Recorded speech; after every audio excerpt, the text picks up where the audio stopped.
This afternoon we're having a birthday party of sorts, well at least planning for them in middle age.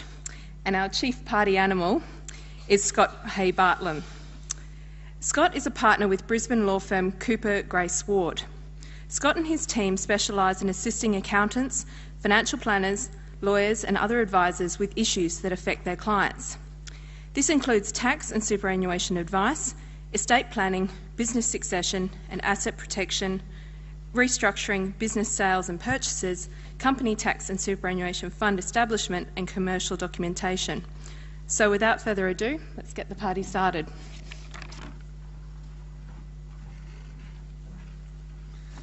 Although I'm happy to go to the pub if anybody else wants to come with me. You must be ready for one by now.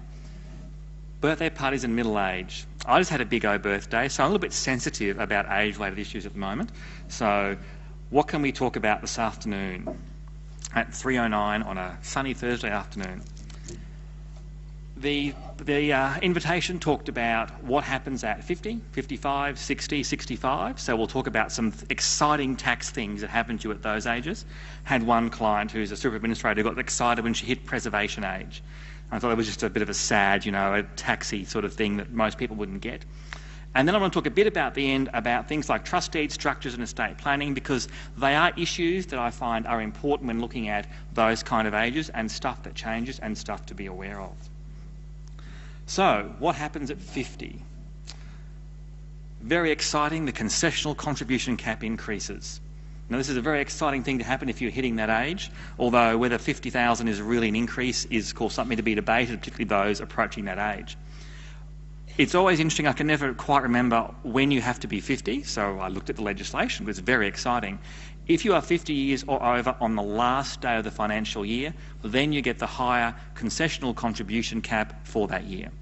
So we've got to remember that the original rule was 100, it was halved a few years ago back to 50, until 30 June 2012, and then you go back, as the law stands today, back to the standard 25,000 concessional contribution cap, as indexed along the way.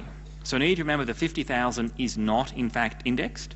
So since the 50,000 has been with us since effectively 1 July 2007, a bit of an impact on what $50,000 is in real terms, and expires 30 June 2012.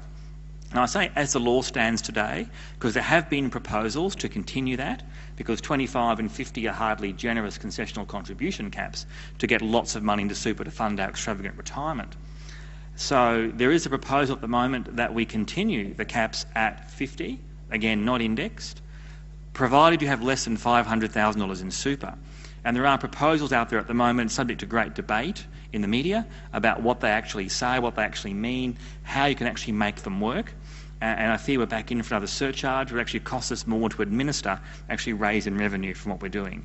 So 50 years, 30 June 2012, 50, back to 25, stays at 50, wait and see what happens.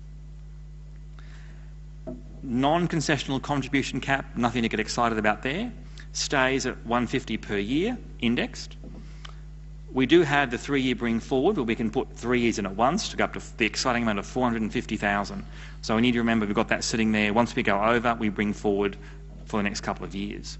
One issue I thought I might mention, because this comes up quite a bit, where you've got someone coming to see you in May, and they say, really want to get $600,000 into super, and what I find normally happens is they put 450 in straight away and then wait.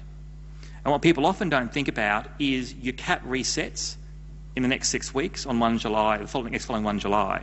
So what I suggest to people is to think about, and it amazes me how often people don't look at this, if we reset on 1 July coming up, which is 6 weeks away, why don't we put 150 in today, wait until we get to 1 July, and on the 3rd of July, we then put our 450 in, which is that next year's plus the 2 years after that, which means we get the $600,000 in an awful lot quicker.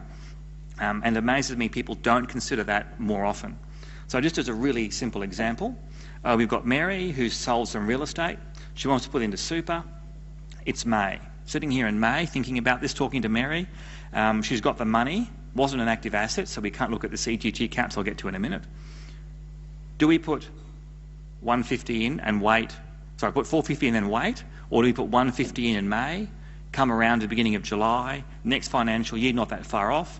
We can then put our 450 in for next